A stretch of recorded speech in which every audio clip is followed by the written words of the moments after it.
enough words can describe how great thou art. Then sings my soul, my Savior God, to thee. How great thou art. How great thou art. Then sings my soul, my Savior God, to thee. How great thou art. How great thou art. Then sings my soul,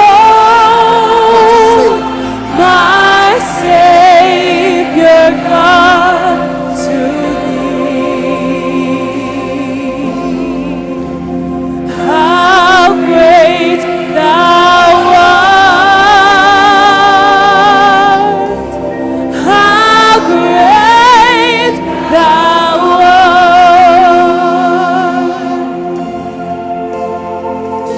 Sings my soul, my Savior God, to thee. How great thou art. Oh, how great thou art. Then sings my soul, my Savior. Jesus, all glorious, preparing us your temple. We're called as living stones where you're enthroned.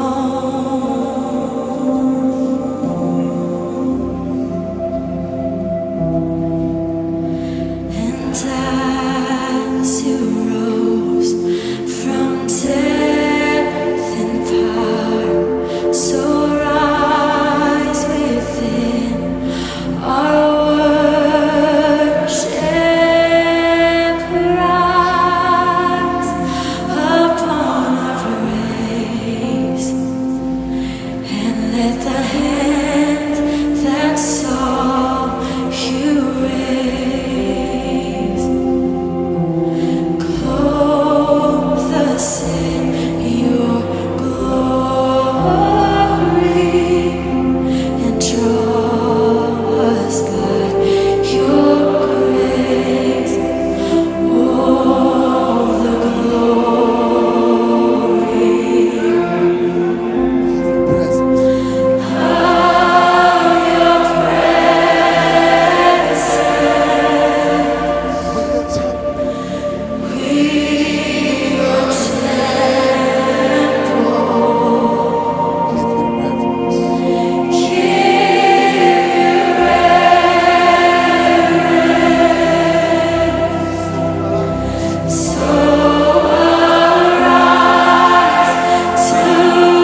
is already mad. But I promise you, I know what God said to me. And your presence now feels. Come on. So around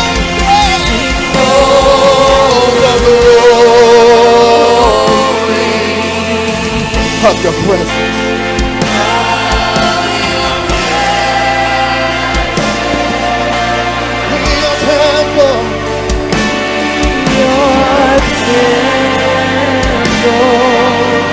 Give you reverence. Give you reverence. So arise. So arise to your rest and be blessed by our praise as we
worship, God, I rebuke and bind in the name of Jesus. I command the freedom that you promised, God, to flow through this place, to flow in the hearts and the minds of your people like never before.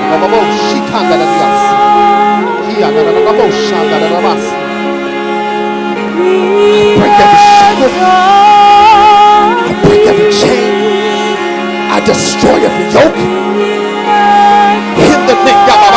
in the name of Jesus.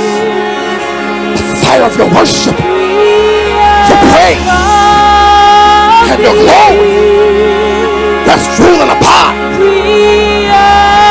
like never before. In the matchless and mighty name of Jesus.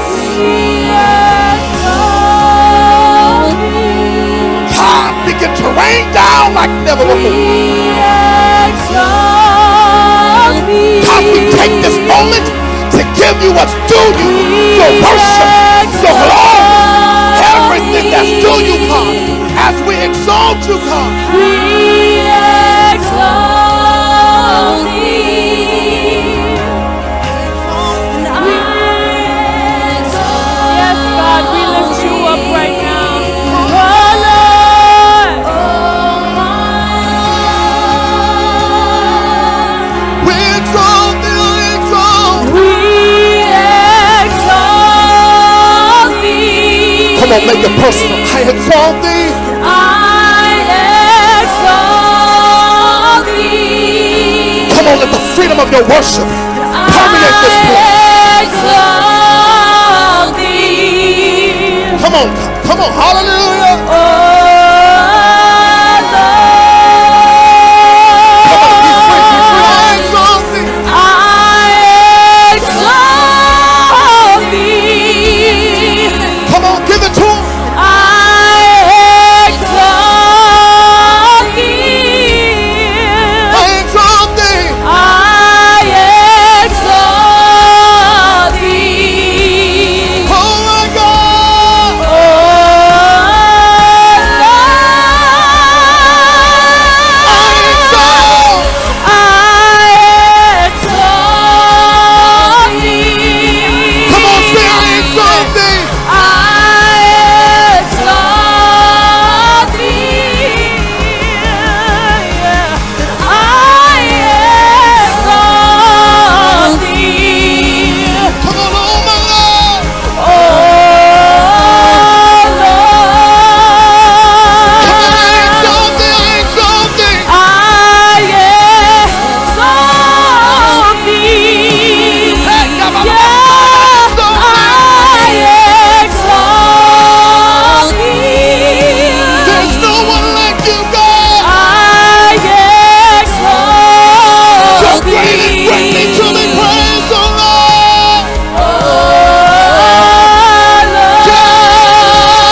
Oh, you're beautiful.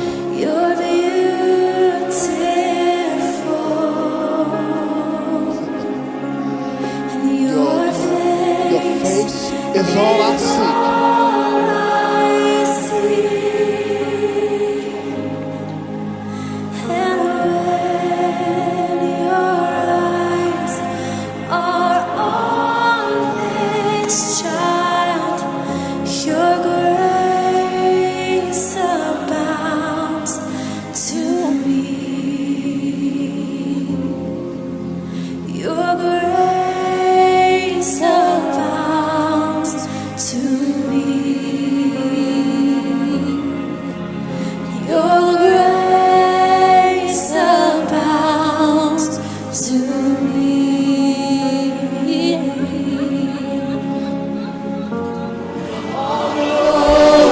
All glory, all honor, God, I will worship and obey. All the blessings, all power is yours. Yeah, yeah. All glory, all honor, I worship Him, even when it's not easy, God. All blessing, all power. Go ahead and release. Go ahead and release. Give Him what He's due. All the glory is yours. All the honor is yours. Nobody else, God, deserves it but you. All blessing.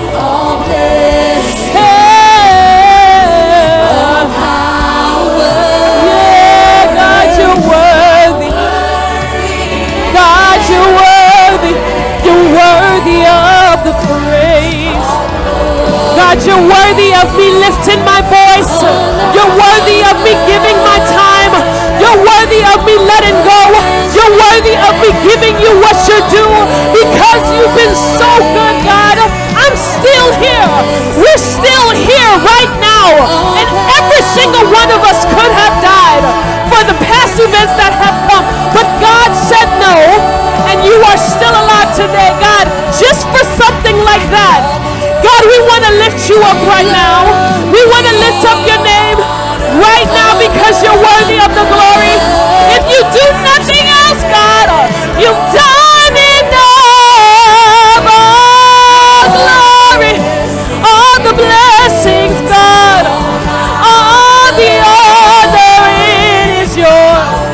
I worship, I worship, I worship, I worship, I worship, I worship, I worship, I worship, I worship, I worship, I worship, I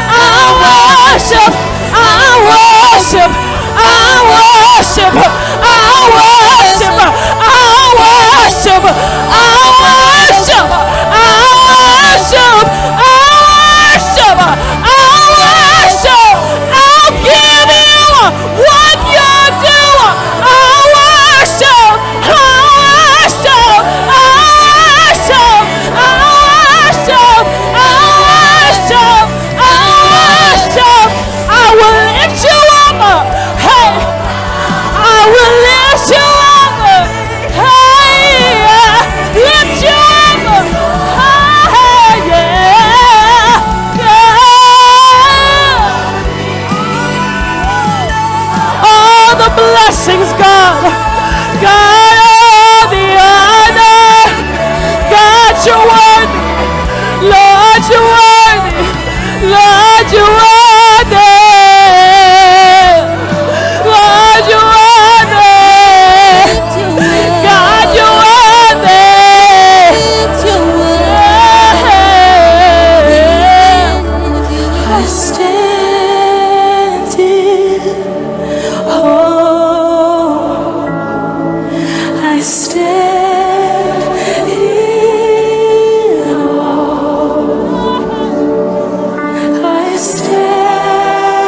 not enough words to describe. I stand. There are not enough words to articulate just our gratitude. I stand.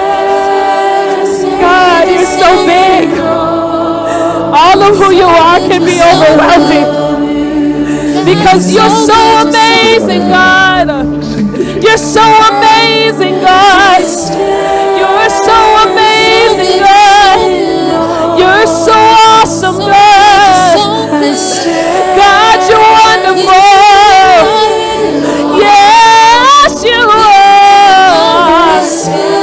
I stand in awe of you, God.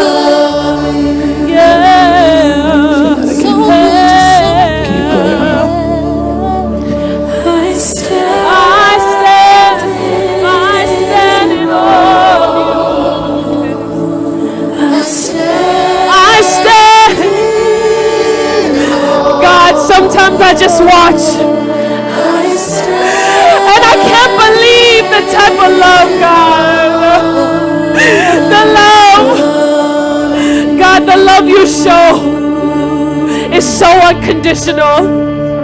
Yes.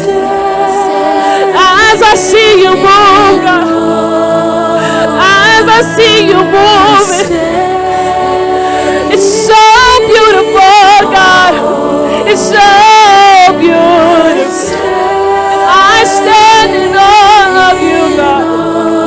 I stand in wonder of you. I stand in awe of you, God. Precious Lord, Hallelujah. we sense your presence here. What a treasure you are. You are the gift, our exceedingly great reward. Come on and worship. Come close tonight. Trust us with your heart, with your glory. And this is our prayer, that you'd show us your glory.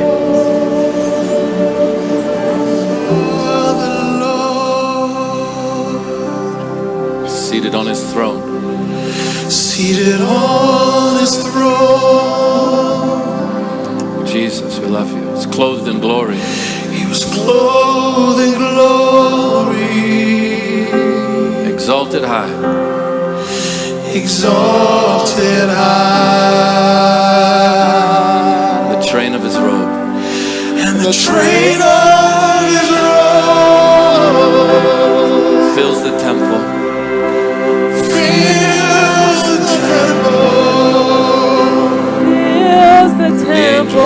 And the angels circle round him. They cry. And they cry. You're holy, every voice. They cry, you are holy. Oh, so holy. Oh, so holy. You are holy, Lord. The Lord is here. The Lord is here. Sing it again, John. You're holy. Say you are They holy. cry, you are holy. So holy. You are holy, Lord. I saw I saw the Lord seated. He was seated. seated on the throne, Clothed in glory. clothed in glory, Exalted high.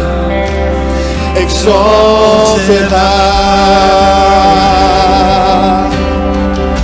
The train of his robe. The train of his robe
of y'all ever had an experience? He's moving now. Seated on his throne. I want you to reflect on a place. He's clothed. He was clothed in Reflect on a place where you knew it was nobody but God that brought you through. exalted high. And you didn't even deserve it. Fill this place with the train of your robe. And the train of his robe. And God did it for you with unconditional love. Fill the temple. Hallelujah. And the angels circle around me. Taking that time right now, reflect on that time And they cry. and just see Oh, that tell He me. is worthy of the glory. He's worthy of being lifted up.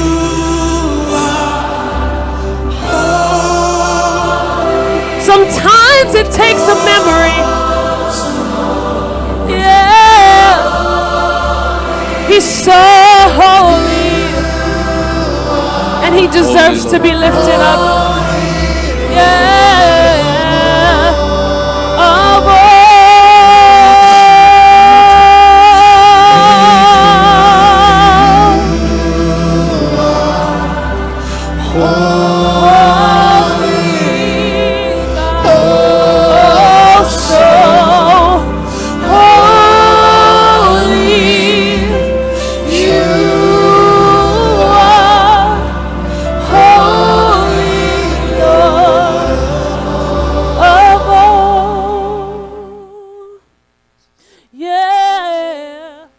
Let me just tell you, as we fought into this worship atmosphere, because you don't even understand what's going on in the back and underneath the surface while you all were pressing into the worship, while Kyla was pressing into worship. We've been fighting because we having technical issues. We're not streaming live right now. We have the Boxcast link, so I was able to post that on the High Praise page, and so people can click that and still see it, but we're not streaming live. I don't know what happened. At this point, don't care. We tried to call, and it was like, you know what? At this point, it doesn't even matter. We're going to press through in the worship. Maybe, and I said to myself, as I know what it is that God is giving me to talk about, so maybe this is just something that God just wants us to have. The experience He just wants us in-house to have, and for those who are keen enough and willing enough to press the link, maybe they can catch in with, maybe this was just for us for right now. And so I was like, you know, we ain't going to worry about it. We're just going to go ahead and do what we do, because y'all know I come prepared. I got my tripod in the car. Alana was like, hey, we can stream from the phone. I was like, nah. Something just feels different. Y'all know since yesterday I've been saying it's gonna be one of them. Y'all see, I don't do this often. It's because it's one of them. And before we move forward, let me tell you this, and so you understand why we took the different route with praise and worship that we did. It has nothing to do with Prophetess K. She is an amazing praise and worship leader as she continues to grow and get strengthened in doing what God has called her to do. But as I was in the midst of preparing the slides for the songs that Kyla had picked, God stopped me. I began to listen to this song, and I think it was about 5:30 or 5:45 after we got off the phone. I was in that place, that space, to about 7:30, 8 o'clock. I could not move. I was in such worship. No. Had to been about 7:15, because I jumped on the Friday Word and Prayer. I was just stuck. And I became so full from the presence of God. And I heard God say to me, this is what I want on Saturday. Tell the people, God, to come ready to worship, ready to have an intimate an intimate encounter with me. Tell my people that he that would have an ear to hear, they would hear, but let them know that I'm coming on this Saturday. Not that I have not been here before, but I'm coming in a whole different way. And I promise you, whether you got it during the praise of worship or whether you catch it through something that happens through one of the words that comes forth, God said if you hear it, if you tap in, you will not leave the same way. Yabasi. God promised him, he promised an encounter. And if you've already missed the first wave, well, the first and the second wave at this point, you may have just missed it. I told y'all, if you caught my live as I was on the way here, I said, listen, if you missed it, that's not my problem. I gave the invitation. I'm doing what God said to do. What's the old cliche? You can lead a horse to water, but you can't make him drink. I see visibly. I can see the I can see the presence of God.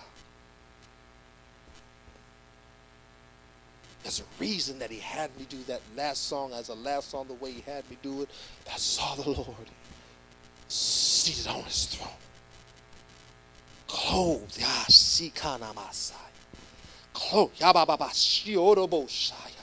clothed in glory and exalted high. And the train of his robe, he began to fill the temple. I can hear the angels around him just simply declaring that God, you are holy. Oh, so holy. I see it with my natural eye. This is not just a spiritual seeing, a prophetic seeing. I'm telling you what I can physically, visibly see right now in the spirit. The King of Kings has taken his place on the throne. I'm not saying that for dramatic effect. I'm only telling you what it is that God has implanted and shown me that he's sitting on the throne. He's chosen to dwell with us today like never before. And I honor him for that.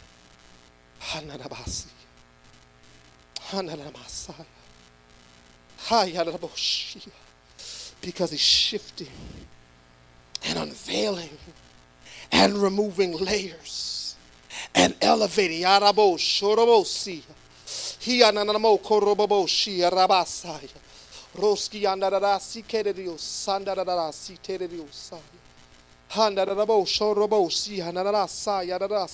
demonic force from hell that has tried to come at you from July on, God said, I've already knocked them out.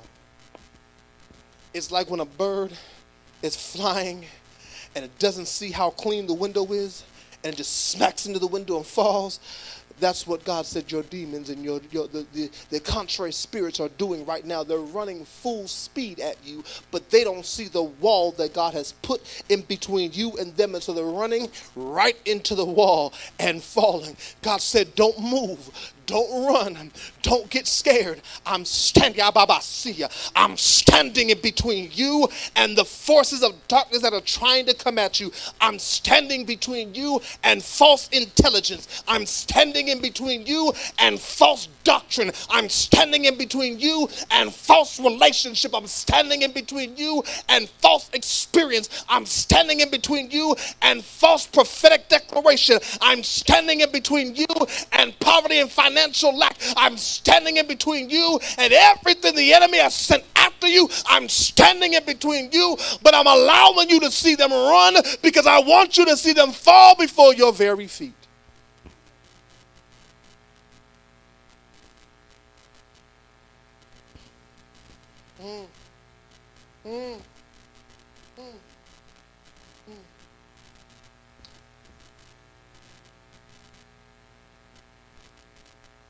Today's not just like any other day.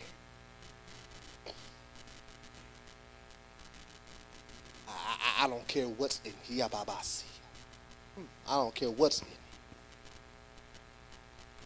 in it. Oh, yababasi. Okay, keep tugging on me, demon. Go ahead, keep tugging on me. God has only allowed you to stay right now because he's trying to show you something. But I promise you, keep tugging on me, demon. I see you. He's given me the authority to kick you out at my leisure. Okay, I see you. Don't think I don't see you. And don't think I don't hear you. Don't think I don't hear you. God's doing something different, I promise you. Oh, I promise you. Robo see. Y'all, see y'all. Okay. Keep tugging, watch what happens. God gonna mess around and get to you and drive you out. The only reason you've been allowed to stay this long is so that you can convey back to your little demon clique what it is that God's doing.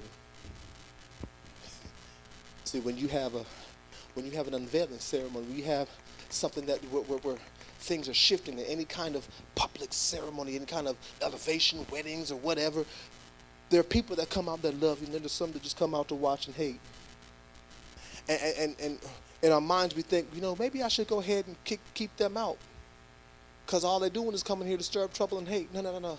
Sometimes, Kyle, you got to let them stay. And the reason sometimes you got to let them stay is so that they can go ahead and run back and tell what they have seen. And the reason you want them to run back and tell that what they have seen is because they don't even recognize that inadvertently they're giving God glory. Because they'll say some stuff like, oh my God, I was sitting in High Praise Ministries and these folks was just tearing up and crying, and this crazy man in the white robe said some stuff and the folk just went wild, and they won't even realize that what they're doing is spreading the testimony of God. And rather than causing people to drive away, they're actually causing people to come close.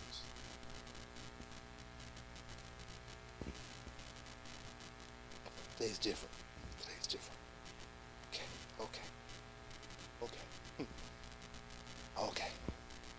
Okay, because God won't let me not do the word that's supposed to come forth, so I gotta move, but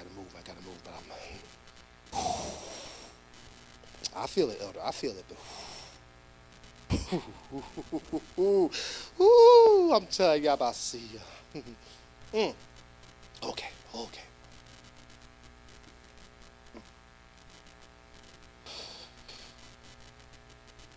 You won't be the same. You won't be the same. If you were under the sound of my voice, you will not walk out this door the same way you came in. I don't care how much you try. You ain't going to walk out this door the same way you came in.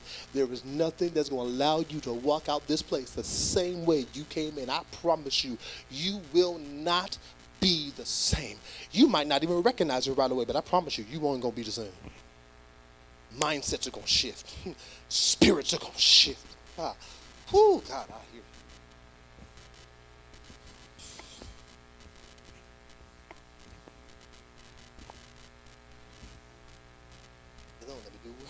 Let me be in order. I'm trying to be in order, Jesus.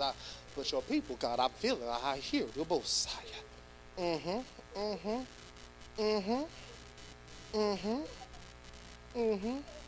Therese, he said you've been praying about it. I'm trying to show it to you before your very eyes. I told you I got you and your whole family. I told you I'd make ways and open doors. All you had to do was worship and praise me, and I promised you that I would bring them in and watch what I'm doing. Yes, God, I hear you. Okay, so this is what God told me real quick. I'm trying to move. I really am. This is what God told me to do. He told me to have you keep your eye on Chanel. The reason he said keep your eye on Chanel is because the very type of thing you're going through with your children, she was going through with her family. And God said the same thing to her that he said to you, that he's going to bring them together. Now watch this. She's here now. Her sister just got here yesterday. Her sister and her brother-in-law just got here yesterday.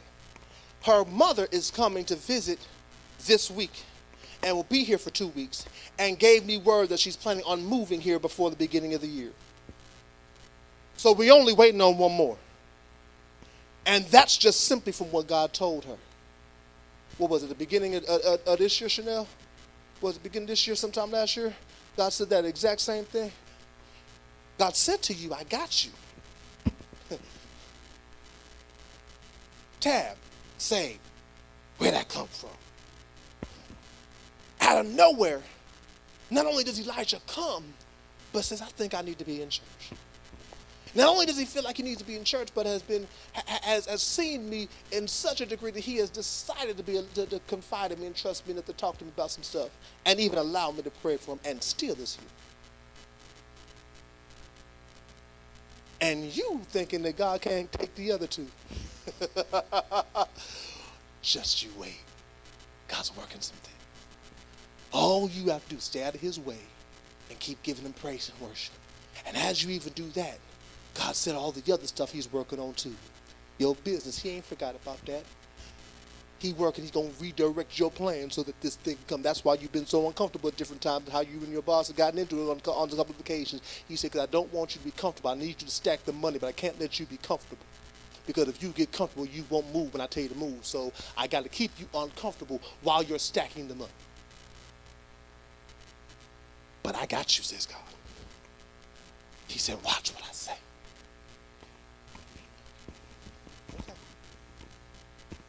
Okay, let me move, because I gotta be in order. I feel like I said we got to get these words in. So with all that said, repeat after me real quick. He that has an ear to hear,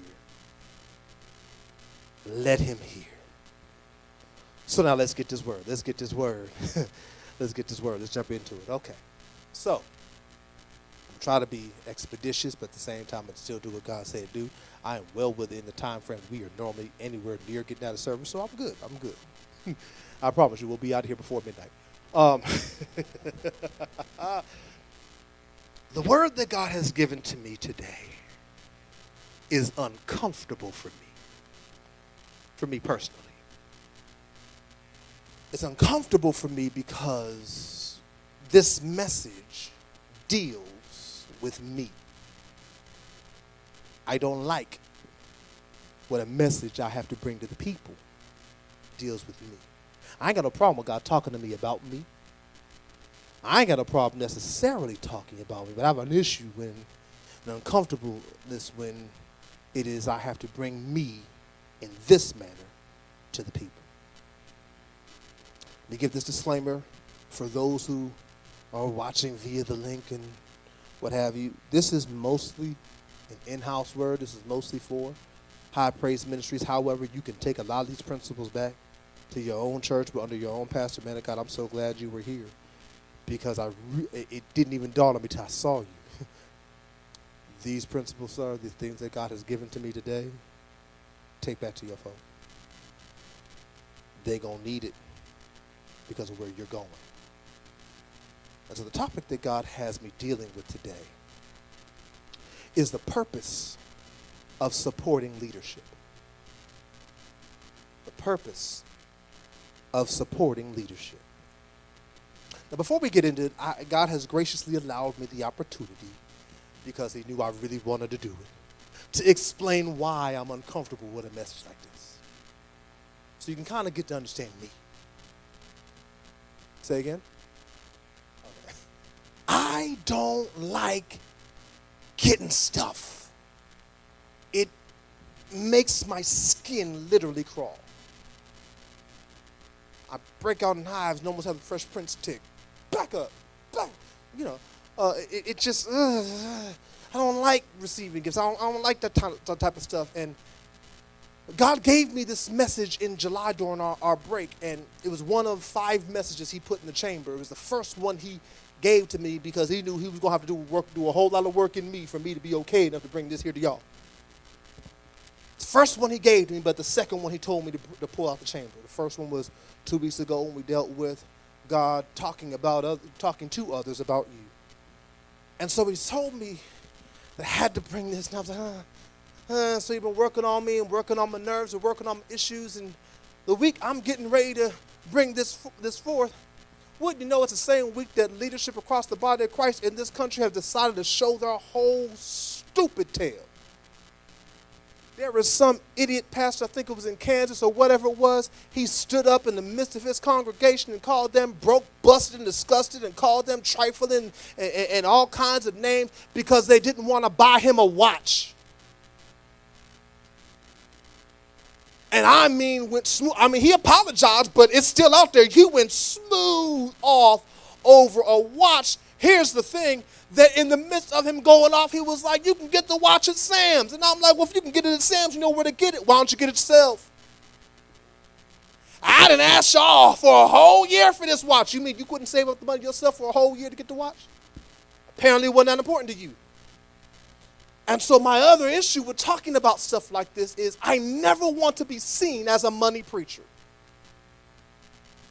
This message ain't about money, so don't get yourselves tight. Don't pucker up your hind parts and stuff like that. Don't get tight on me. I ain't gonna ask you to open your purse or your wallet. None of that. There's not that kind of message. But this is how my mind thinks, especially while I was dealing with support. I don't want to be seen as a money preacher, because if I'm seen as a money preacher, now it's harder to trust the word that God gives to me to give to you. Am I speaking this word because I'm trying to get you to give me some money? Or am I speaking this word because this is truly what God gave me? So I had some issues with this thing. And let me give this quick aside real quick. Let me go ahead and kill this thing while I'm here, because I'm feeling bold. Kill this thing right here. For all y'all folk who be like, all y'all pastors, y'all be stealing money from the church. Y'all stealing from the church. Y'all taking money from the church. Let me help you understand something. Let me help you understand biblically so that we can shut this totally. And you'll find it in Leviticus. You'll find that the Bible talks about that whatever comes into the house is the inheritance of the Levite. The Levite is the modern day pastor, meaning that whatever comes in is mine. Now, a wise leader looks at the needs of the people first before they ever touch it. The tithe, the Bible says, bring all the tithe in the storehouse, so there may be meat in my house. The meat is for y'all. So that if there ever comes a need, you can come to the church and we try to meet it. It's hard to do that if ain't nobody paying tithes. Everything else that comes in is, even really the tithe is the pastor to deal with, but the pastor's supposed to set that aside. Everything else that comes in, really, I can do what I want with it. I ain't, but I can. Now let me put this also out there. I don't work on no salary. Most pastors I know, actually all the pastors I know ain't on no salary. Wait, hold on. Before I say that. Okay, I had to make sure. Now I can say all the pastors I know, ain't none of them on salary. Pastor J. Jordan has 5 churches under him. Ain't on salary with none of them. He don't work a full-time job. He Ubers on the side, but his wife is working. Pastor J.C., he makes money. I ain't gonna talk about his business, but he makes money. He makes his own money. He got a job. It pays money. He ain't on salary. He got 7 churches under him. I don't know. Pastor Williams has been doing this for 30-something years. He ain't on salary. Bishop Romel has been doing this for 30, almost 40 years. He ain't on salary. Bishop Chamberlain, he ain't on salary. I don't know no pastors on salary. I sure ain't on it either. As a matter of fact, so we can go ahead and put a nice little bow on this real quick, so you understand, for the last 9 years, the High Praise Ministries has been in existence. The vast majority of what has gone into High Praise Ministries has come from mine and my wife's pocket. We have financed High Praise Ministries. And I don't say that to be bragging. I don't say it to make nobody feel bad. I'm just trying to put some buttons on so you understand about where I'm going and why this has nothing to do with y'all's money. But I don't like being dealt with or even seen as a money preacher. The moment you start to talk about support the pastor, everybody starts looking at, he's trying to get something from you. Let me make it clear. I don't want nothing from you. I only want what God has given to me. Here's the thing. The reason he has me do this message, is because he said to me, in this season that we're in, as God is unveiling, removing some of the layers and elevating us, he told me I have to take the handcuffs off y'all. Because some of y'all already, I'm so glad this isn't super live stream, because I would be seeing comments galore from Evangelist Janelle telling me, I be trying to support and give. Look, I didn't like it before. I still don't, but there's some things now that I have to let loose. However, look, she can look at the link. However, through this message, it will show you what is necessary and what is needed. Because how a whole lot of y'all think of what support is not what God is saying. So now let's get into this. Go with me to Exodus, the 17th chapter. Exodus chapter 17, verse 1 through 16. I know that now that I made y'all uncomfortable, y'all as uncomfortable as I am, we're all on the same page now. Let's do some reading real quick. Exodus chapter 17, reading the whole chapter. So in 16 verses, we'll be all right. We're going to go back and break some of this down. The Bible declares, then all the congregation of the children of Israel set out on the journey from the wilderness of Sin, according to the commandment of the Lord, and camped in Rephidim. but there was no water for the people to drink. Therefore the people contended with Moses and said, "Give us water that we may drink." So Moses said to them, "Why do you contend with me? Why do you tempt the Lord?" And the people thirsted for water, and the people complained against Moses and said, "Why is it you have brought us up to Egypt to kill us and our children and our livestock with thirst?" So Moses cried out to the Lord, saying, "What shall I do with this people? They are almost ready to stone me." And the Lord said to Moses, "Go on before the people and take with you some of the elders of Israel, and take in your hand your rod with which you struck the river, and go. Behold, I will stand before you there and on the rock of Horeb, and you shall strike the rock, and water will come out of it, that the people may drink."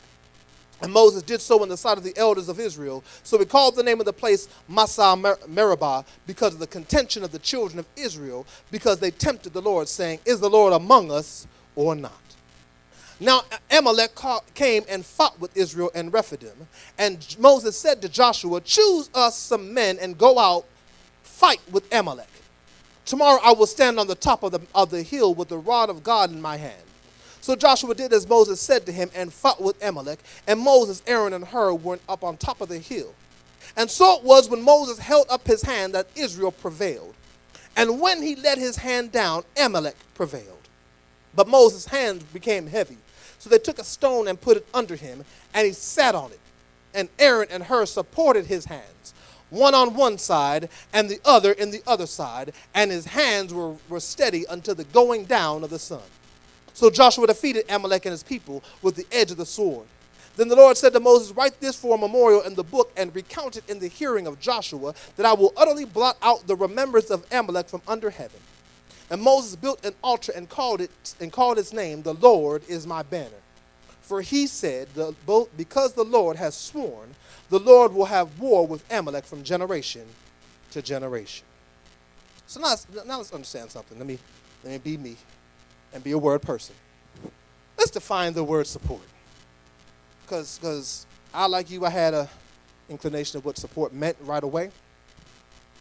And I went to my favorite place to go, dictionary.com, and looked it up. Scroll down to the fifth definition. I think it's the fifth or sixth definition. This is the one that jumped out to me.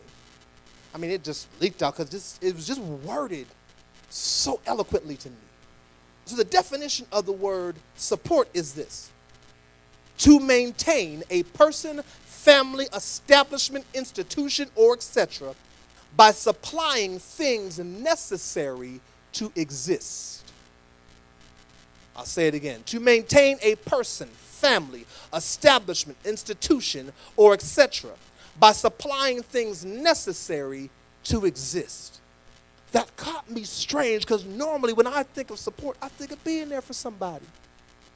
I'm going to be there for you. You need me? Okay, I'm going to be there for you. You sick? Okay, I'm going to be there for you. Or as a support beam holding up the roof of a building. But here the definition says, no, it's when you are supplying things that are necessary for existence. It's not just me being there for you. It's not just me having your back. It's me trying to make sure you can be sustained in your existence. So in this chapter, we're going to pull out a couple of things that God has impressed upon me to deal with for this message. First thing we're going to deal with and pull out, we're going to pull out the importance of a leader. Because it doesn't make any sense to try to understand the purpose of supporting a leader if you cannot understand the importance of the leader itself. The second thing are the ways, and this is my favorite part of it, the ways to support your leader. Because we have our own ideas as to how to support. There's some ways that God has outlined in this chapter how to support your leader. And ultimately, the last thing we're going to deal with is the purpose of supporting them. So let's jump into it. First, the importance of the leader. The leader goes to God on your behalf in times of need or crisis. Sister Josephine on last week did a wonderful job dealing with the crisis. And it is my job as a leader to go to God in times of your crisis, to go to God in times of your need. So, as we begin this chapter, we find that Israel, much like High Praise Ministries, is in transition. They're going from one place to this place called the wilderness of sin. And when I looked it up, I had to make sure. I was like, wait a second. Are we talking about sin like, going against God? Nah. It's actually the name of a place. It's not metaphorical. It's literally the name of a place, the wilderness of sin. I was like, oh, that's a stupid name for a place, but cool, whatever.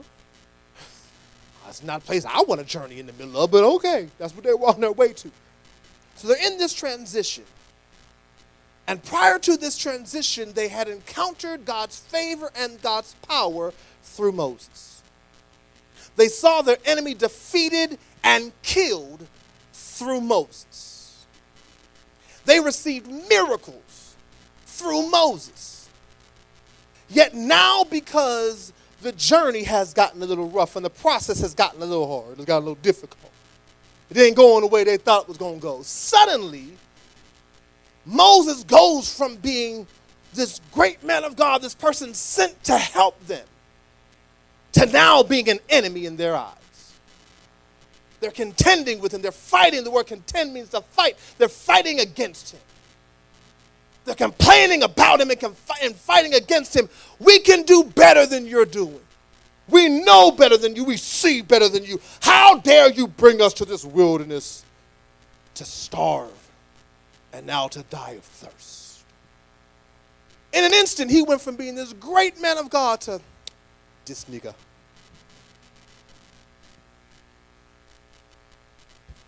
I can do better than him. How dare he? But what they don't understand is in the midst of their fighting against him, in the midst of their complaining about him, it wound up putting them directly in the line of fire with God. If you look at verse 2, you'll see that Moses says, why do you contend with me, but why are you tempting the Lord? And it's the tempting the Lord that really drew my attention, because I was like, whoa, hold on. I know I've heard people say this about leadership before, but for me right now is never more plain than in that passage. They're screaming and yelling at Moses. They're fighting against Moses. Moses like, yo, what you tempting God for? Do you realize how much you were ticking God off right now? Because he really would like to just to take you out. And I'm the one standing in between you and death right now. Why are you tempting him? He's on edge. He's ready.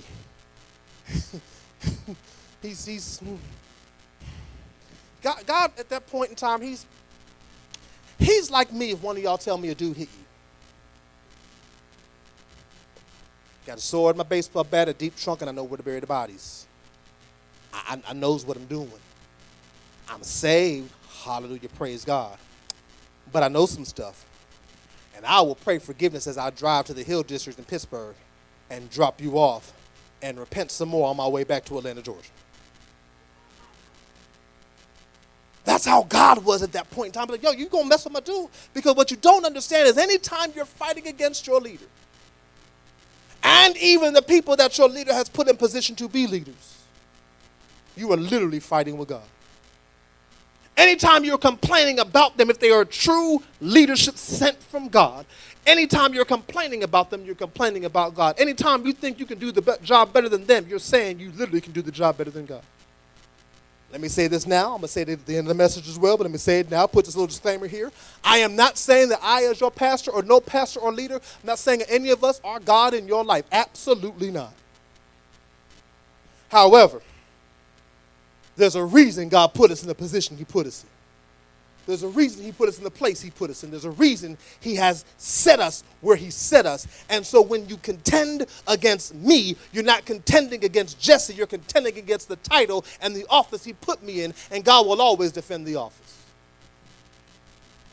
Now here's the other thing is, this ain't the first time Israel decided they wanted to fight against Moses. Let me show you how crazy Israel is. They weren't even fresh out of getting out of Egypt. They hadn't even crossed the Red Sea. They fresh out of Egypt, on their way to the Red Sea. And they're already fighting Moses like, hey, Moses, look, what you mean? When you go to Exodus 14, you'll see, they say, Moses, look, were there not enough graves in Egypt that you brought us out here in the wilderness to die? You just watch God work through him through these 7 plagues and let y'all leave with money. When last time you ever heard slaves leave their slave masters with money? Then God decides to work a miracle through Moses, parts the Red Sea, walks them through it. They watch Pharaoh drown so their enemy will never be seen again. In chapter 15, they're singing Moses' praises. Oh, how great of a man of God he is. God is using him. You know how y'all do when I give a word and it come to pass? Oh, my God, you are such a great man of God. Pastor Jesse yes. You should go see Pastor Jesse. He got something. And then shortly thereafter, not even that long after, from chapter 15 to chapter 16, here they are complaining again because now they ain't got no food. They're in the wilderness with no food. So the journey ain't going the way they wanted to go. And since the journey ain't going the way they wanted to go, they want to quit. I ain't going to say no name. I'm looking dead down the barrel of the camera. Because you already know. The journey a little difficult. So I'm ready to stop. And I'm not just going to be ready to stop. I'm going to blame you because you told me to do it. I'm having a hard time getting my rent because you told me to quit my job. I feel lonely because you told me that dude, that female, was not from God for me. And now I'm lonely. The journey ain't going the way you want it to go. And so now they're upset again. And so God works another miracle through Moses, because Moses goes to God again. And he says, God, hey, look, your people. And God's like, yo, here's what we're going to do. I'm going to set some bread. I'm going to send some manna. Now, Moses, I want you to give the people the instruction. This is how they're to gather. This is how they're to eat it. And this is what they need to do. And just like hard-headed Christians, even though they weren't Christians at the time, they were just Jews, but just like all hard-headed Christians, they didn't adhere to the pastor's instructions, and the thing that was at once their blessing became their curse. The food that was a blessing spoiled over because they would not hear the man of God's instruction. They were missing the pattern, and now here we are in chapter 17, and they still ain't learned their lesson. They didn't caught the pattern, Sharice. They didn't catch the pattern of what's going on. And so now they're mad at Moses again. We ain't got nothing to drink. And can I tell you what irritates me about this? They mad, Lexi, they mad at Moses because they thirsty. Like if they ain't thirsty, Moses ain't thirsty too. Like we ain't all in this wilderness together. And here the really jacked up part, Jessica, here the real jacked up part. What they really don't understand is that they only had to deal with their family at most. Moses had to deal with all of y'all. So while you're just talking to your family about how thirsty you are and what we need to do, Moses is going from place to place to place to place, praying, talking, counseling, and doing over and over. There were over 1 million people who left Egypt. He hot, ain't got nothing to drink. His mouth was dry. So what I'm saying is, no matter how great the burden is on you, I promise you, it's exponentially harder on the leader. And so, he goes to God. And God gives him direction on how to get these foods. That was a combination of fools and folks. I didn't know which one I wanted to say. He goes to God, and God gives him some direction to tell these folks what to do, how to get these folks some water. And God does it.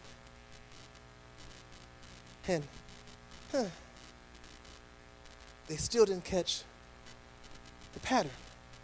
So y'all know we call this for your soul, right? I ain't did this in a long time. Pop quiz. Think about everything I just said for a moment. Everything from the time we started reading the scripture to this very moment. And I want to see if you caught the pattern. There's two patterns in particular to catch. One is the obvious one, but one is the key to understand the importance of leadership. If you get both of them, you get bonus points. Anybody know at least one of the patterns? Anybody catch at least one of the patterns? Anybody? Anything, there's a pattern that happened from the time I started reading the scripture. Everything I said from the time I started reading the scripture to the time I said pop quiz. There's a pattern of something that's going on. Anybody catch it? Anybody? I see Mike's going up. All right, I like that. Either one. I don't care which one go first.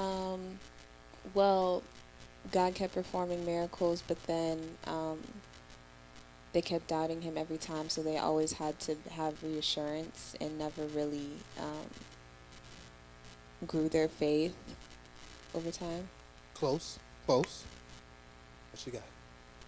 Okay, I'm gonna give 2. Mm-hmm.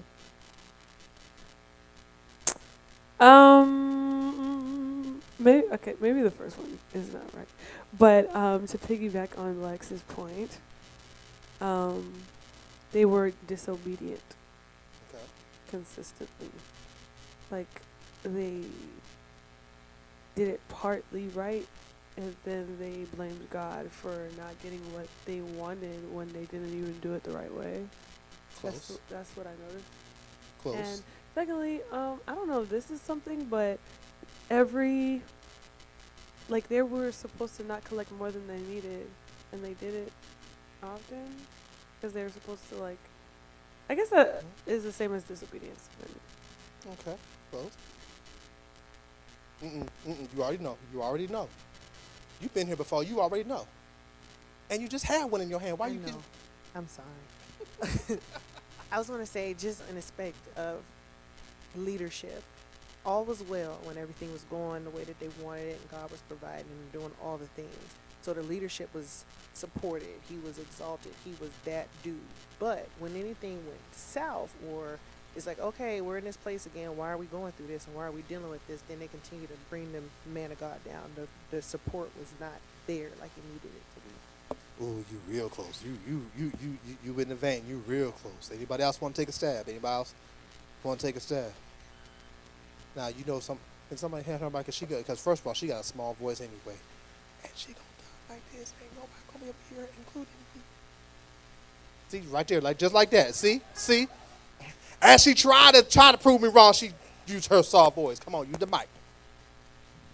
Well, they would always go to Moses with a complaint, and then Moses would take it to God for the answer.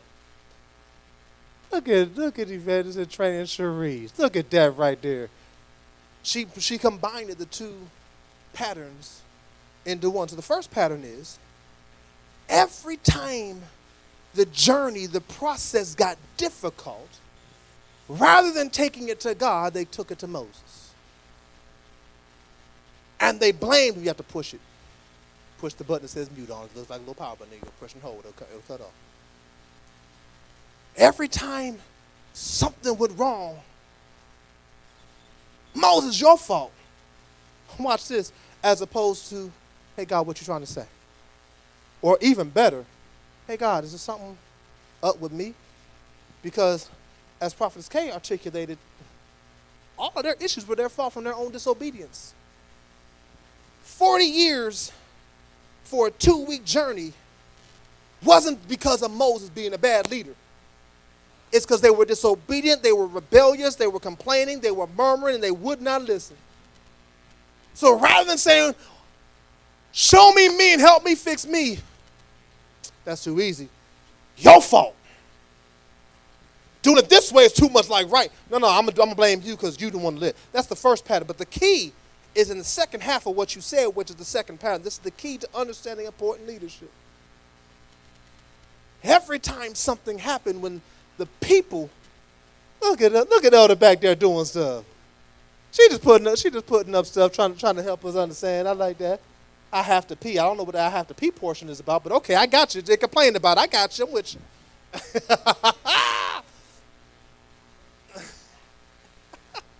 From carrying millions of people on it. But every time something went wrong and they complained to him, Moses went to the people. So here's the key to understanding the importance of leadership in your life. Leadership, and I actually said it at the beginning and nobody really caught it. Leadership is the key that unlocks the hand of God in your time of need and crisis. That's the importance of leadership. And that's the pattern that they missed. Every time something went wrong, they ran at Moses, but Moses said, hey, God, help me help your people. Miracle unlocked. We got enemies. God, help your people. Stretch forth your hand. Red Sea part. Hey, God, they pursuing us. Drown them. God, we ain't got no food. Cool. Don't worry about it. I'm going to send some bread and some manna. The only reason, I used to think that manna was a great name, little catchy little name they named it for, until I found out it was really them being sarcastic. Manna literally means, what is it? But it's not like what is like, oh, what is this? It's, what is this? I ain't used to this. What is this? Like mystery meat. What is, I guess we got to have it. Manna was the meat. And they didn't understand what it was. And it literally means, what is it? Literally, I was like, oh, that messed me up. But here he is providing for them food when they need food. And okay, but we're not going to do with the food like you tell us to do with the food, because we're not supposed to keep stuff overnight until the 6th day. But because I'm greedy, I'm going to keep it overnight anyway and then get mad because it's spoiled. I told you it was going to spoil, but you didn't want to listen to me. Now we're in a place where I'm thirsty and you mad at me because we're in the process where the process is hard and the grind is hard. Okay, now you mad at me, but okay, God, hey, help your people out. Hey, go get that rock. I'm going to go get that staff and strike the rock. Watch some water come forth. The key is that your leader goes to God on your behalf in the times of your crisis, the times of your need. And watch this. It's not that you can't go to him for yourself, but please understand, there's certain things in your life that only your leader can unlock. That's the reason that God called us to be in the position that we're in. And it's so that we have certain accesses that you don't have. And here's the thing, and I teach this everywhere I go. I try to make sure people understand this. There's never a point where you won't need a leader covering pastor. I have a covering pastor. This ministry has a covering pastor. Pastor Howard Williams, Victorious Life Christian Center, our covering pastor. If he were here, I would ask him to tell y'all how often I have conversations with him, trying to get advice from him, trying to understand certain things. We bounce scriptures and principles and understandings and doctrinal teachings. We bounce them off each other all the time. I'm asking him about how to deal with certain situations with some of y'all knuckleheads. I promise you, we are talking all the time. And if I can't get to Pastor Williams, I'm talking to Bishop Romel. If I can't get to Bishop Romel, I'm also talking to Bishop Chamberlain. I have coverings and leadership that I adhere to. And I'm pastoring. I've been pastoring 9 years. And I'm still getting pastored. Now, if I've been doing this 9 years, in ministry 30 years, how much more does some of y'all who just got in this thing need a pastor?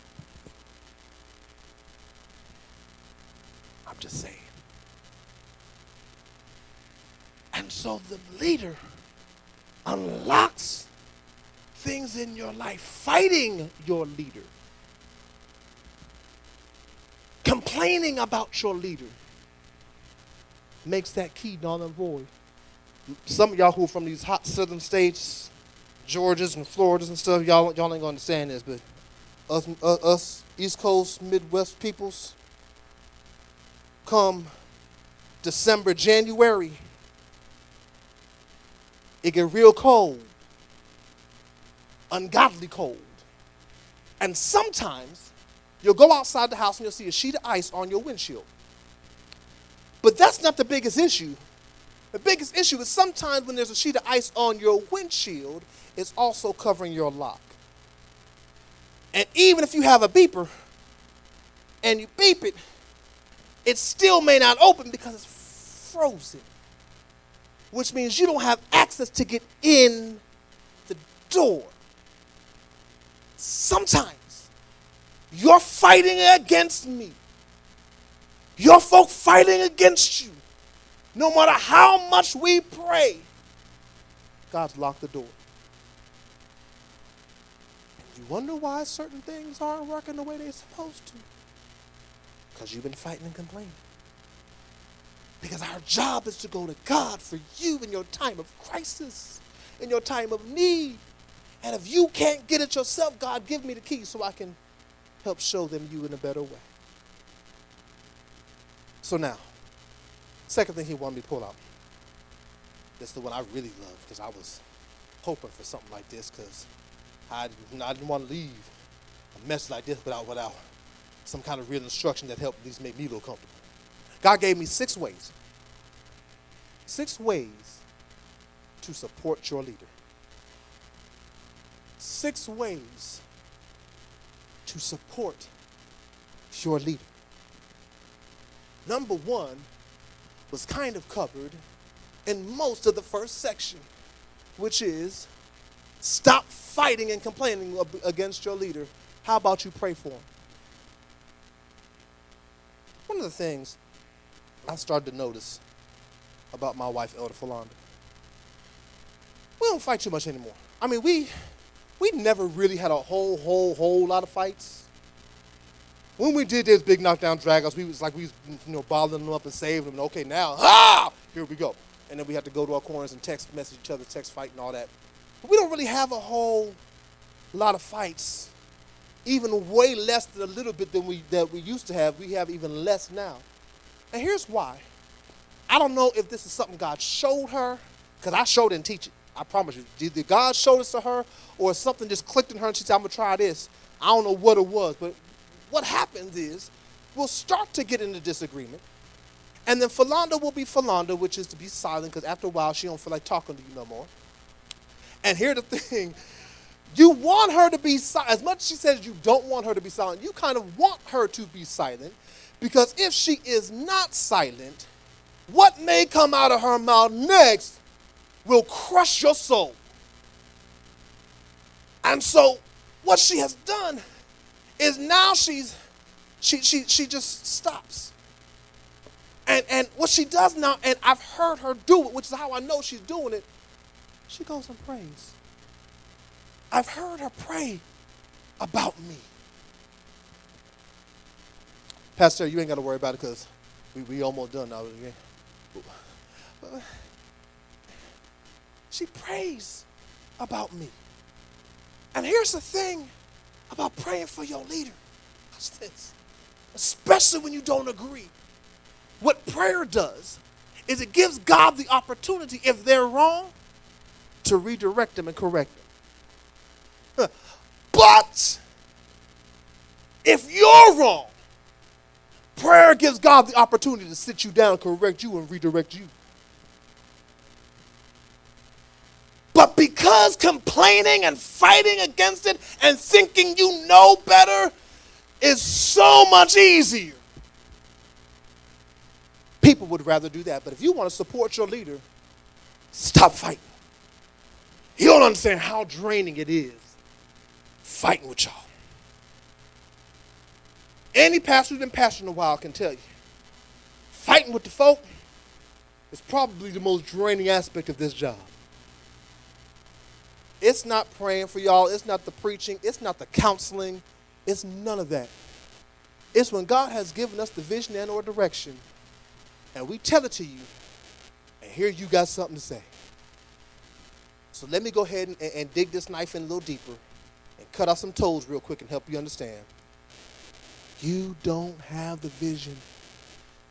You don't have direction. God gave it to the leader.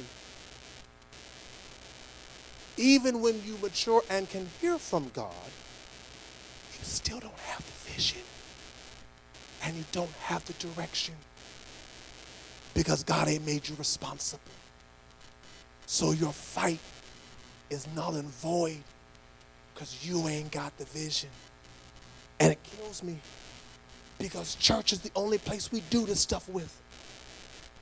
You got bosses at your job you don't agree with, and yet you still do what they tell you to do even when you don't like it. Now, you do complain about them, but you don't let your complaints be heard too loud because you like your job, or at least like the paycheck. But we pastors, though. We got to hear every single one of y'all complaints and take it with a smile. Well, I'm not that pastor. I ain't taking it with a promise. I ain't gonna take it with a smile. Yeah, ma'am. Yes, ma'am. Can you pass? Oh, she got the mic. Oh, look at her. Mm-hmm. Press and hold. Wait till you see it green. Wait 3 seconds and then talk.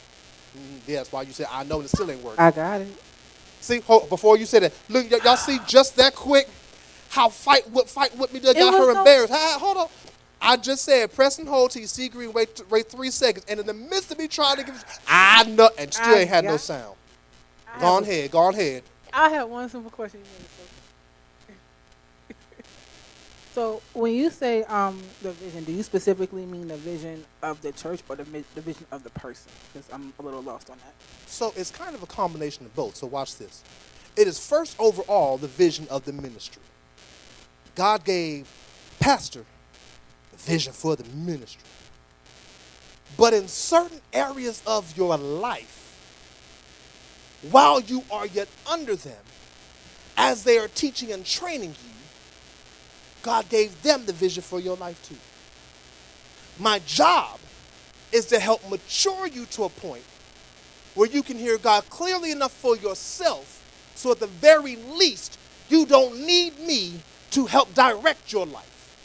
I now just help counsel your life as opposed to help direct it. And okay, I got it. I'm sorry. I got it, but I don't got it. Okay, I got you. I'm with you. Watch this. You and Mama. How old is Killer Kai? 11. Okay. She is her own person, right? Sometimes. She is a physical person with her own mind, own ideas, own stuff, right? Mm-hmm. At 11 years old, is she allowed to make certain decisions for herself? No, of course not. Does she know what she's doing? No. Does she know how to go where she needs to go all the time, everywhere? No. So she needs an adult, the guardian, the parent, to direct her until she reaches such an age of mental maturity where I now can be trusted to make certain decisions for myself. Watch this now. My daughter Ashley is 26. She got a mature mind. Yet, me and her mama still help direct certain aspects of her life. We're still imparting into her.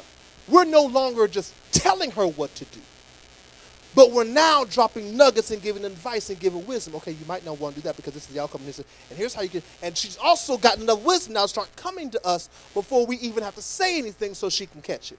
Same thing in the spirit realm. As a Christian, when you are coming in, you're like a baby. You don't know squat. And so it's the leader's job to hear from God, to learn how to teach and train you, to help direct you and point you in the way you should go. And as you mature, as I'm teaching you how to hear God for yourself, as you mature now it becomes my job to say, okay, you can be trusted with certain things. So now, excuse me, not even just my job, it's God's job to say, hey, Pastor, let them go. They can be trusted in certain areas now. Leave them alone. They can be trusted in this area. Okay. Let them, they're going to hit their head against the wall, but this time let them hit their head against the wall because of the learning experience they need to learn, and they can't learn it if you teach them and tell them and talk to them.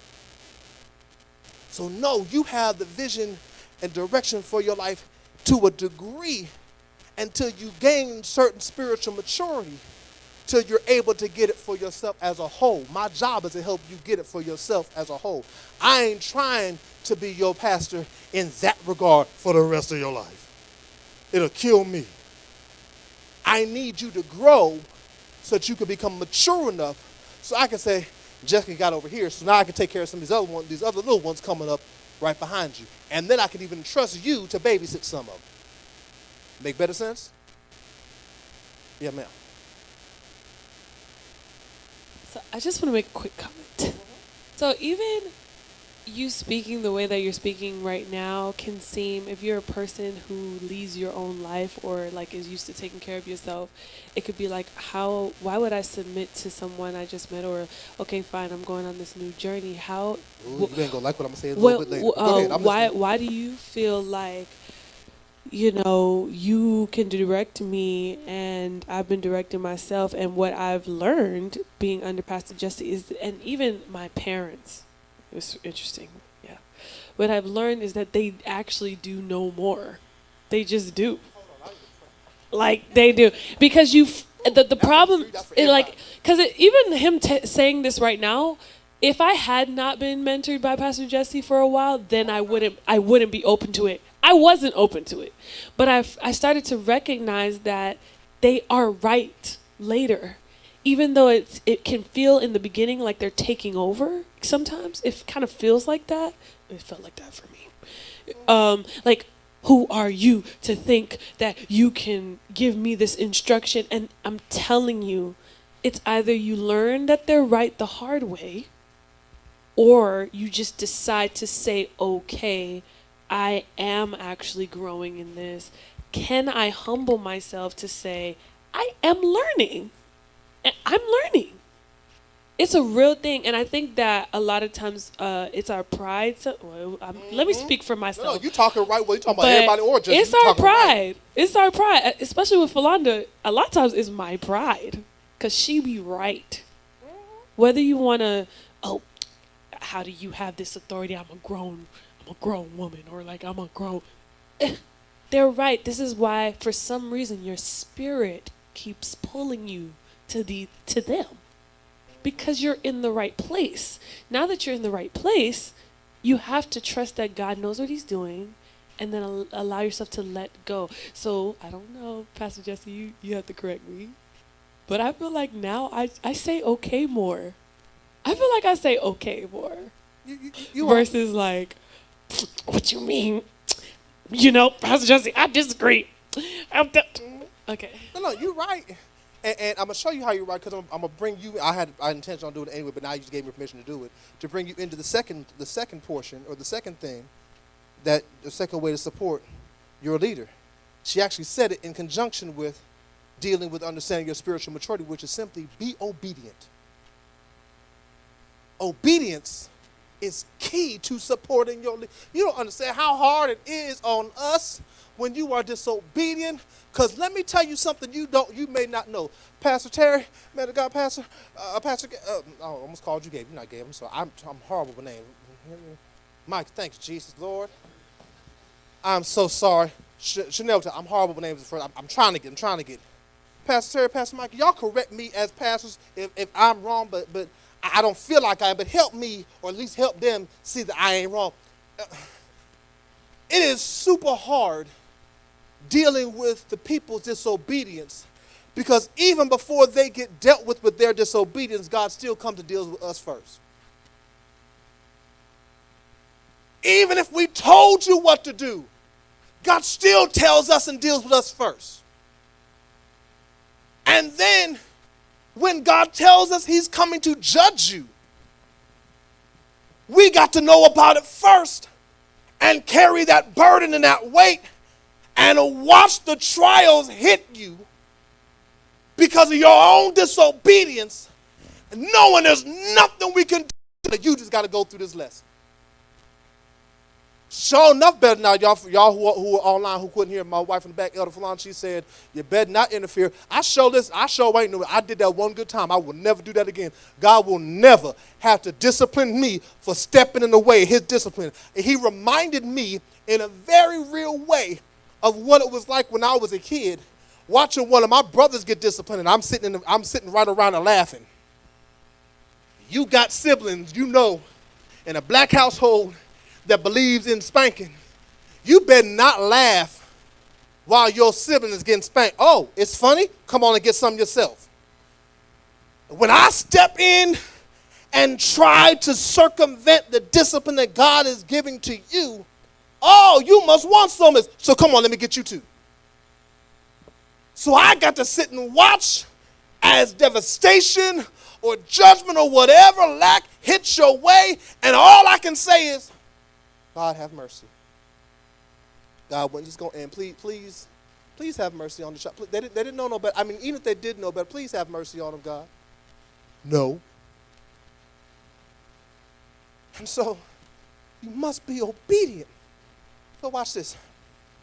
Before I take it to the verse, let me bring in Kylie, because she gave me permission by using herself anyway. Let me show you what obedience does and how obedience hits. Friday was about 4:30 or something like that. Called her. I'm in the midst of preparing the slides for praise and worship. So she gives me the songs by Tuesday or Wednesday. I typically listen to them. And then Thursday, if I have any issues, I normally will call her about them. And Friday, I do the slides. Well, Thursday, I listened to them. I didn't listen to them back to back like I normally do. So Friday, as I get the slides, I'm literally listening to them back to back. And I was like, we got to change that order. That order's not going to work. I called her and I said, Kyle, I want to talk to you real quick.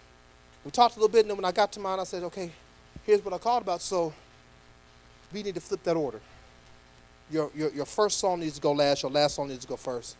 And she was like, okay.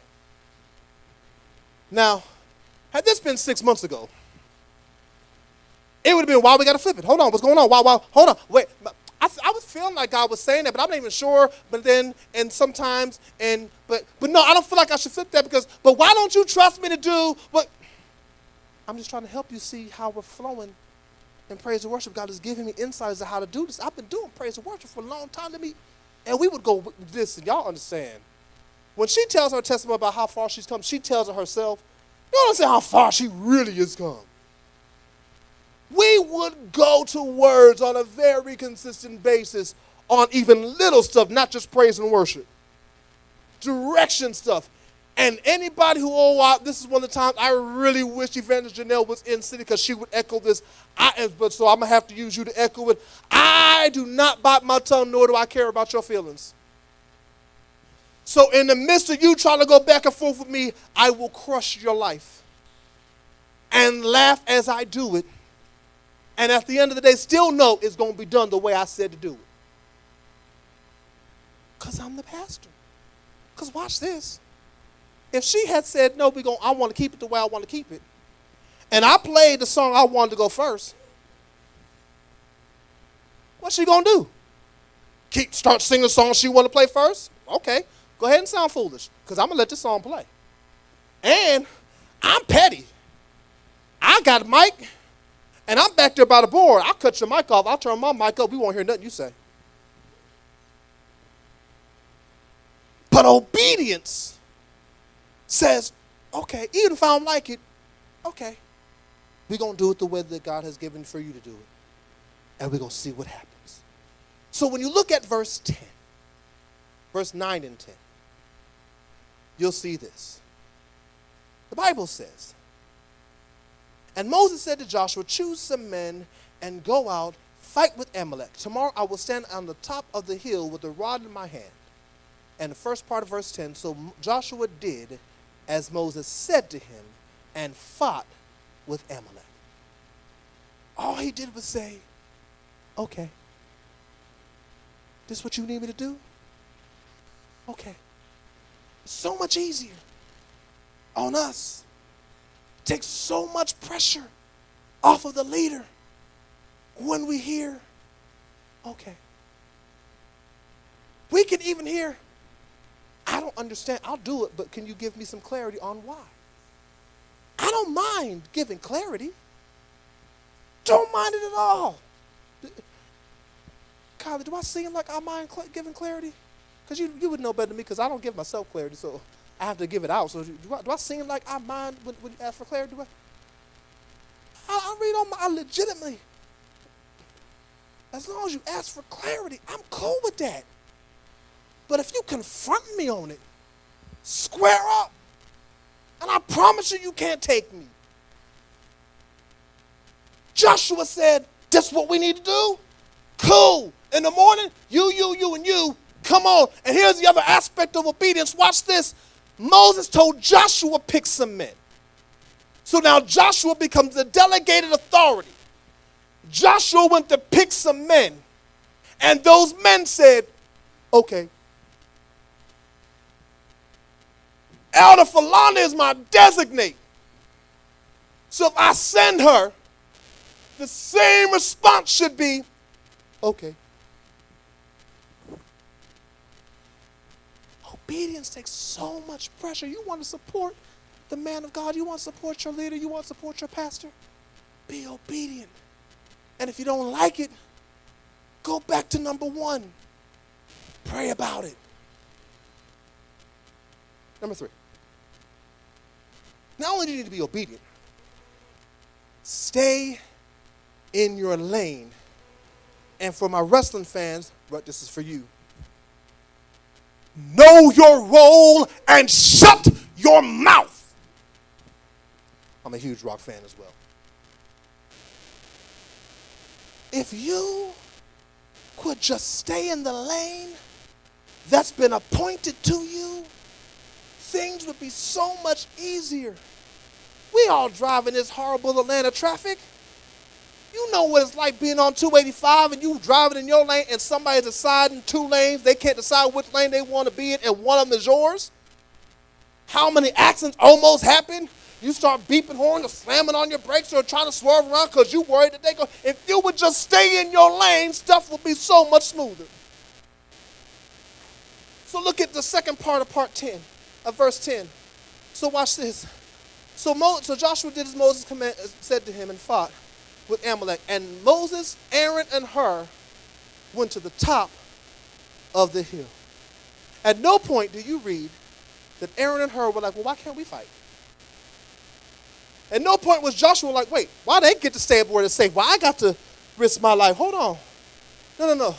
They recognized the position that they were appointed by their leader and said, this is what I'm going to do. And if it changes, I'll just roll with the change.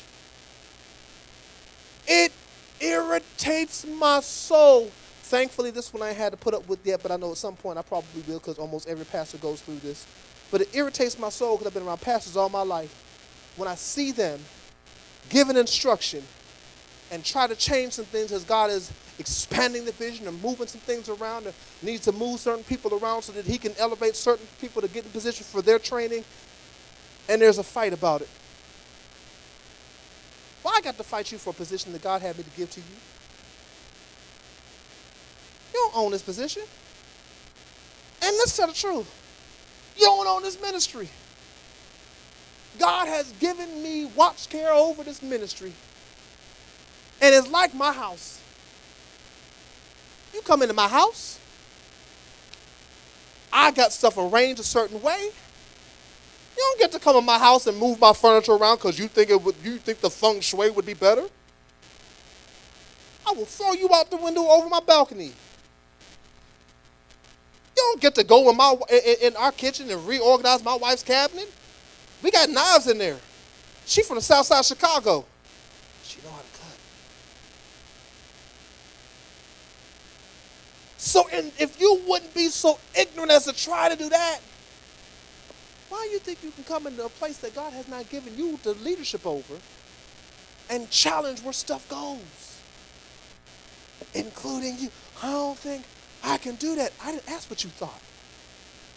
I'm telling you what God told me to do with you so that you can learn how to do it, because it may be training for where you're going that you don't even see where you're going just yet.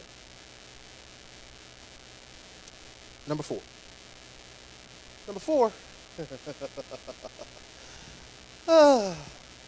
2 words. Real simple, or should be real simple. Pay attention. If you look at verse 11 in the first half of verse 12, the Bible says, and so it was when Moses held up his hand that Israel prevailed, and when he let his hand down, Amalek prevailed. But Moses' hands became heavy. Stop right there. So watch this. So Aaron and Hur, because they're in their position, they know their role, they're staying in their lane. They're with Moses.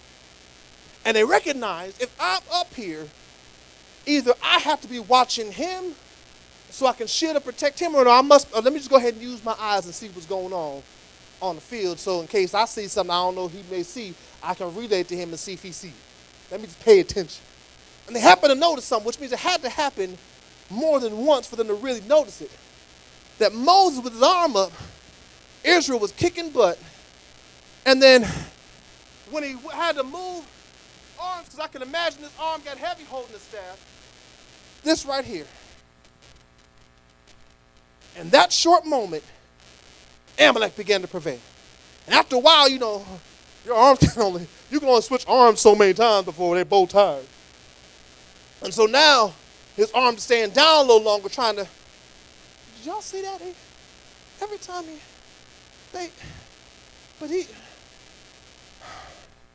hold up, and now his arms are shaking while they're up there. It's getting heavy for him. They paid attention.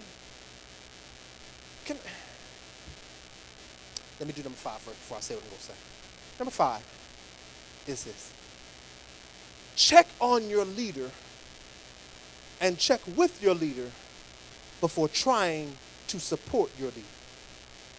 So look at 12b, the second portion of 12. After they noticed that his arms became heavy, they took a stone and put it under him, and he sat on it. Here's the thing.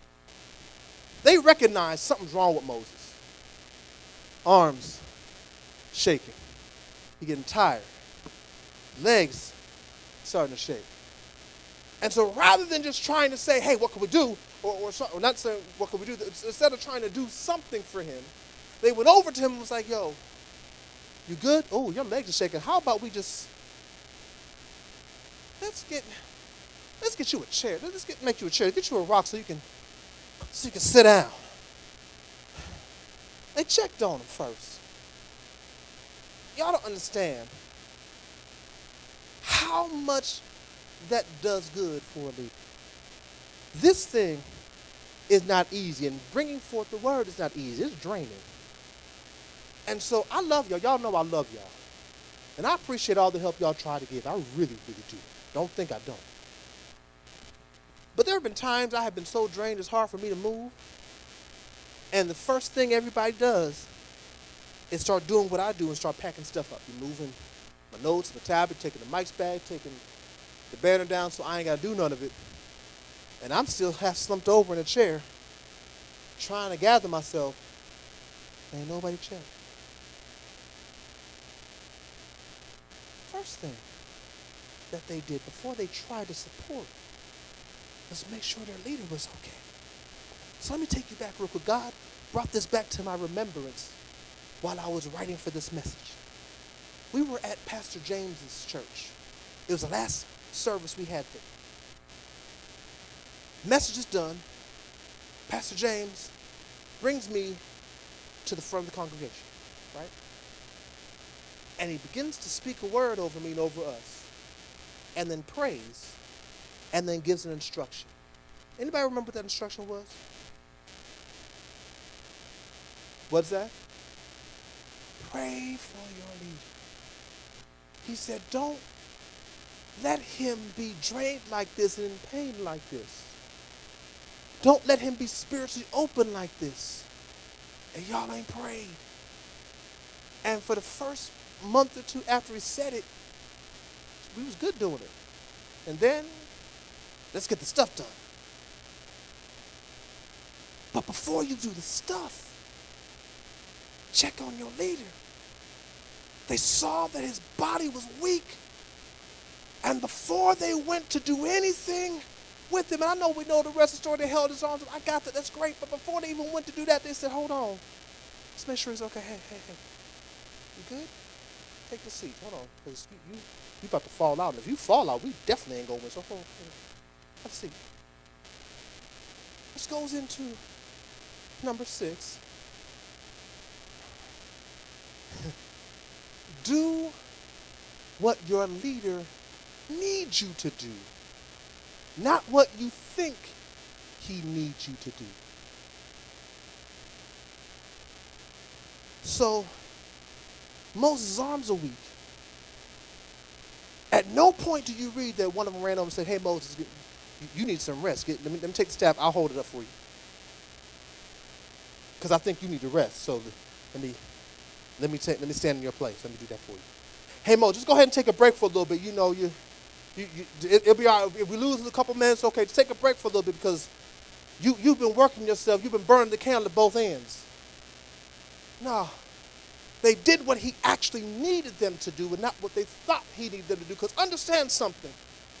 There's a reason Moses had to be the one to keep his arms up. There's a reason he had to be the one to fight. I appreciate everyone who tells me to rest and I need to get some rest and why you burn the candle at both ends and why you doing so much. I get that. I appreciate it. I understand it on a natural basis, but you don't understand what God has me fighting on your behalf. So I can't stop right now. I have to keep going till God tells me, now you can take a rest. So while, yes, physically I am drained, I have not been this tired in all of my life. When July hit, all the fatigue caught up with me and has not left me. Elder will tell you, I don't take naps. I have been caught on 3 or 4 occasions right after work, crawling in bed and laying down and trying to take a nap. Because I'm worn out, but I can't stop because of what I'm fighting for on your behalf. So here's what they did. They said, what you need? Okay, your arms got to be up. We're going to hold them up for you. And so I got this vision. I'm almost, and I promise you, I got this vision when I was writing this. And I tapped for Elder Fulanda so I could make sure it would really work. I ain't going to call you. I'm going to call somebody shorter than you, which is hard to do. But y'all didn't see the look she just flashed me. But because I really want to drive this home. So, Evangelist Tran, Sharice, come here for a second.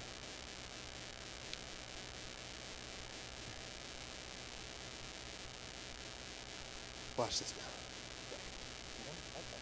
Here we go. All right. I know. Sorry, stand on this side. Here we go. Now, hold up my arm. I'm getting ready to get big dead weight though. Ready? So, they could have done this while Moses is tired. He could have just held his arm up. But because they checked on him first, they said, hey, Moses, stay right there. Have a seat. Now hold my arm up. Dead weight. Here we go. Evangelist Train, Sharice, which one's easier? This one. And you know why this one's easier?